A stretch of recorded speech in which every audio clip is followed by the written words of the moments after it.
Hey Internet! So today I thought we would go and do some charity work.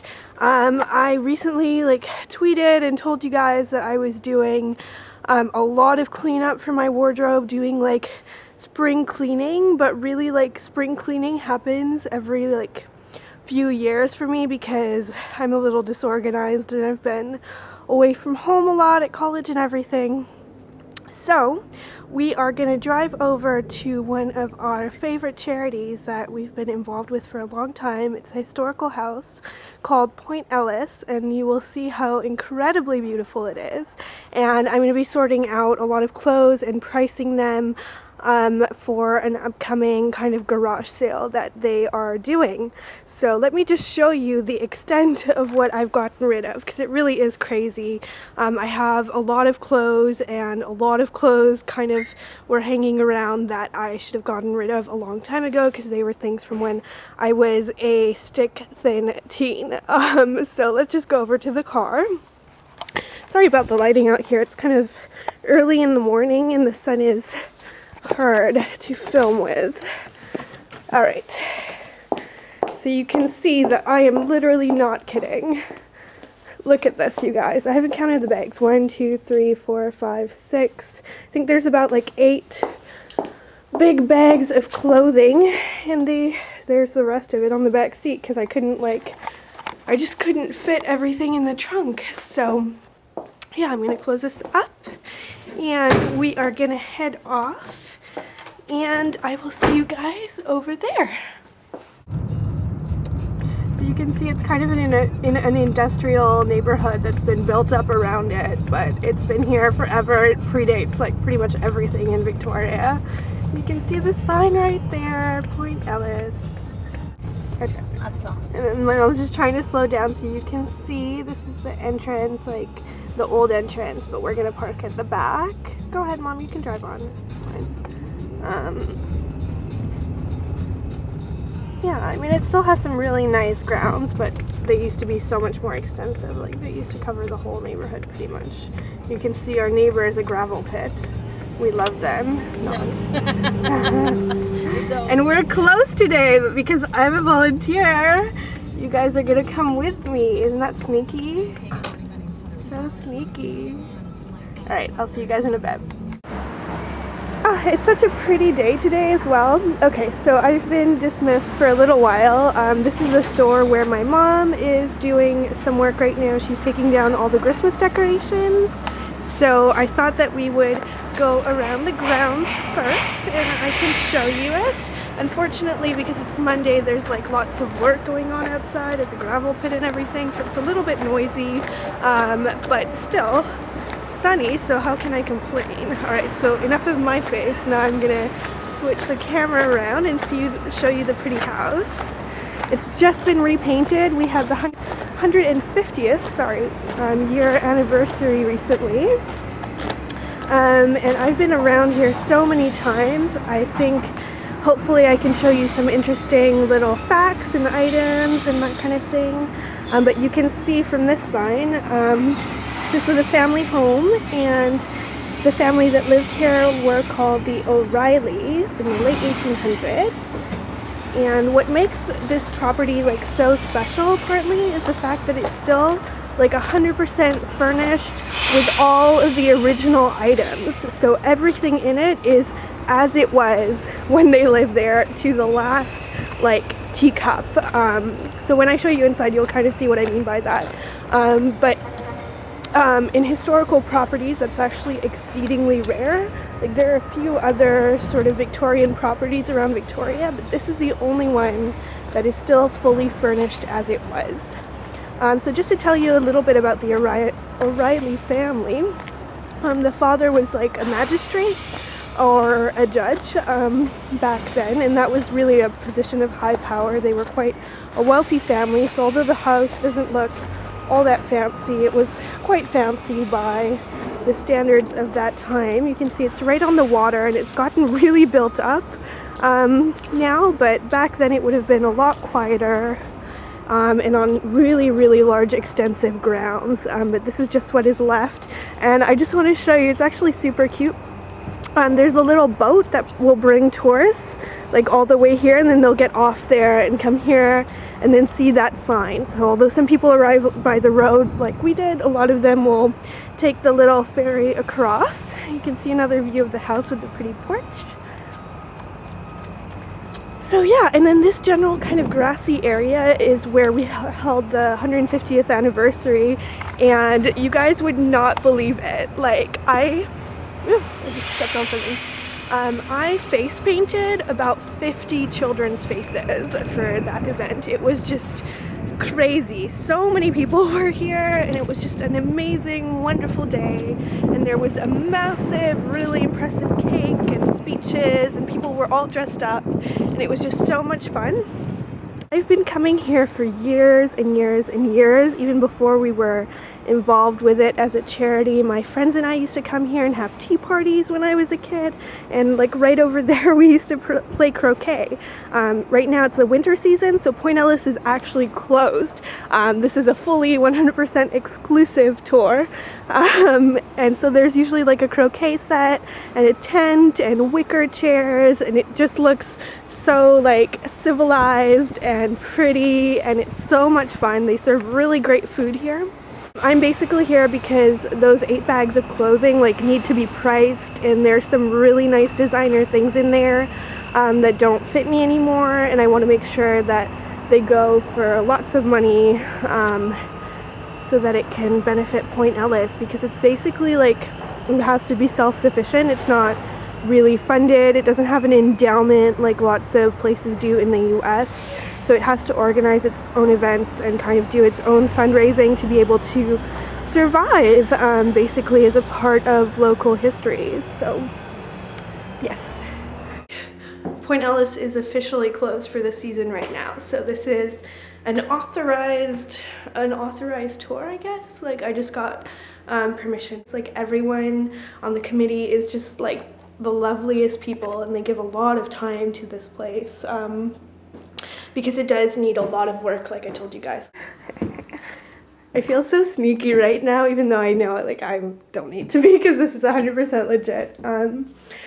But yeah, okay, so these are just the audio tapes, but like I said, I don't really know how I would make you listen to that, and I've pretty much 100% memorized it. The first time I came here, I was about 11 years old, and I'm 23 right now, and I mean, I stopped coming while I was at college, but that's about it. So you can see a little map here, that's not very exciting, and an old-fashioned sink, and, oh, I'm definitely going to show you the pictures of the O'Reilly family, though. So that would have been the mom. You can see, like, her beautiful dress. And that's a tennis party, and right there, that is Kathleen. So that was the daughter of the family, and that is Peter O'Reilly. So yeah, the house belonged to the O'Reilly family for a really, really long time, which is part of why it was so well conserved. Like it's never changed hands very many times, but then eventually they just gave it over for historical purposes. So you can see there's no flash allowed, but I asked her and she said that like regular film was fine, and so far I'm really pleased with the lighting, like it's not too dark.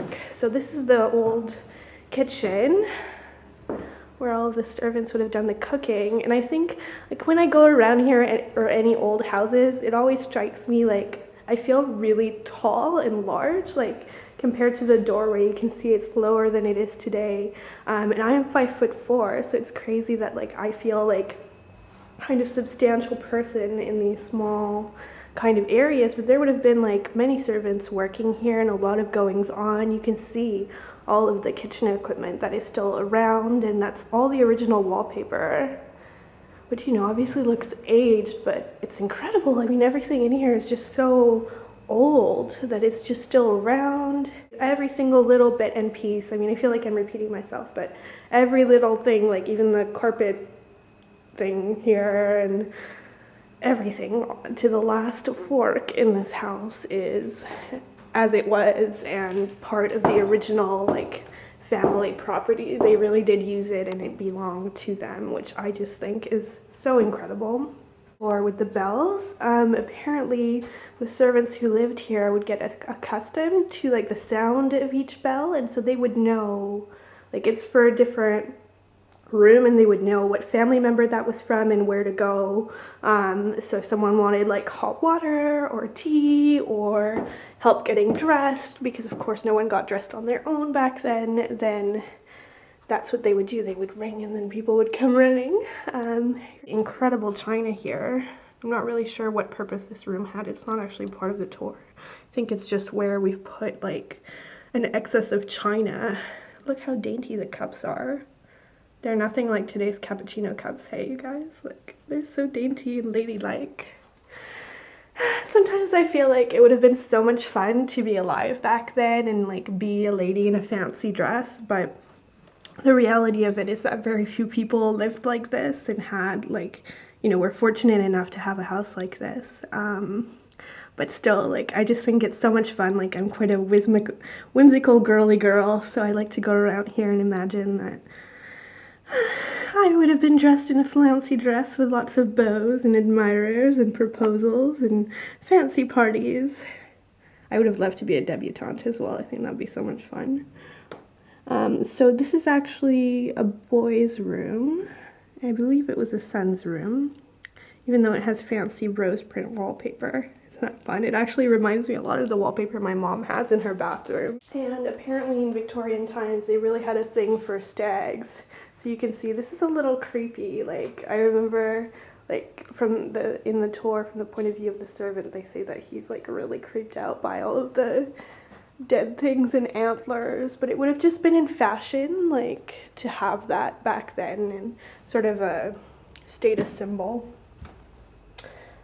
So this room I'm very happy to show you because it's just been restored recently. So for a while I believe it was actually closed, and then they redid the walls and the ceiling, and I'm not too sure the extent of it. But I know it was a substantial project and they did a lot of fundraising to be able to afford it. So you can see the table's been set as if we're about to have dinner. Would you join me for dinner, you guys? That would be so much fun actually, except we would definitely not all fit. Alright, where are we now? You can see a vacuum cleaner. So that would have been the front door. We came in through the back door, the servants' exit. No offense to you guys, but that's the way that everybody uses nowadays to come into the house. Ooh. Okay, so I was going to save this till later, but look, this is Kathleen's room. This is one of my favorite rooms, my second favorite room in the house. I'll show you my favorite eventually.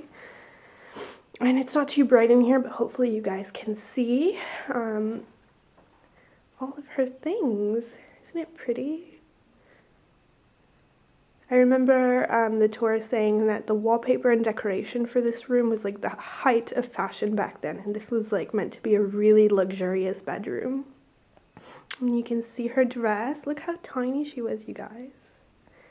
It's so pretty. It's got like lace detailing around the neck. Oh, and her little parasol.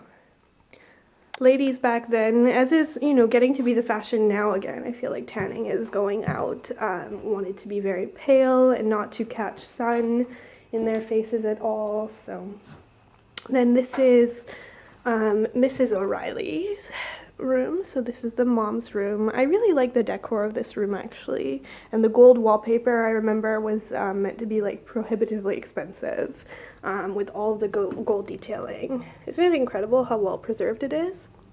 Oh, and this right here, this closet, I love that I don't remember like important visitors or dates, but I do remember trivial details.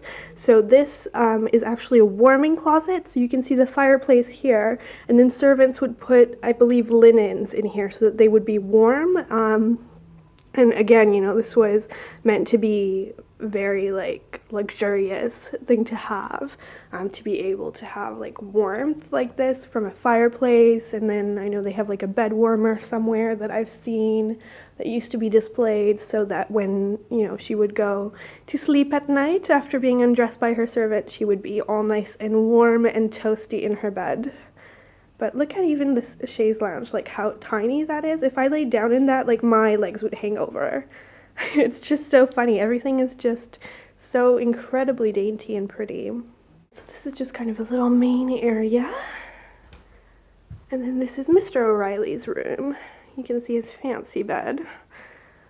very manly. All of the men's rooms are a little bit smaller, actually. I've definitely noticed that. Like, you can see Jack's room was smaller.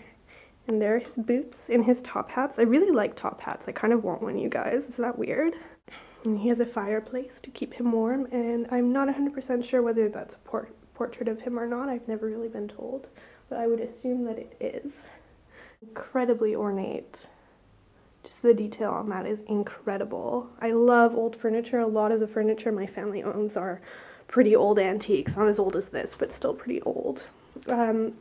So this was Mr. O'Reilly's office. You can tell this is the manly room, or the man cave, circa 1800. And there are some bear rugs, of course. I don't know whether these are grizzlies or not, but Canada has lots of bears, so it's not surprising that they would have that. And you can see the little couch and his study. I wonder, do you think he wrote any judgments here? Law nerd alert. Yeah, I like this room. It's very cozy.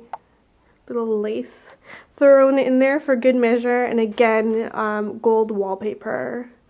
I'm about to show you my absolute favorite room in this whole house after Kathleen's room. I love Kathleen's room because it's a girl's bedroom, what can I say? But I think this room is just absolutely incredible, and I would love to have taken tea with them in it. It's just a beautiful, beautiful room, and we're incredibly fortunate to still have everything that is in there. So let me just show you. Definitely where they would have entertained visitors. It's a little bit dark. Unfortunately, today they have the drapes pulled down to protect all the furniture from light, as long as the house is not open. But you can see, like, look at all the stuff that is in here. Look at the beautiful, beautiful harp. So, so pretty. I actually used to play the harp when I was little. Little random fact about me. Maybe that is why I love this room so much. I think that's gorgeous. And you can see this is actually a portrait that was painted of the O'Reilly house back then. I guess I used to play a lot of tennis out on the lawn, and I know that one of Kathleen's beaux came over several times to play tennis with her, and probably some kind of chaperone for sure. But this particular portrait I'm showing you for so long because she actually painted it. So Kathleen was a talented artist for sure. So unfortunately, I'm now running out of footage on my camera, so I'm just going to give you one last sweep around and let you go.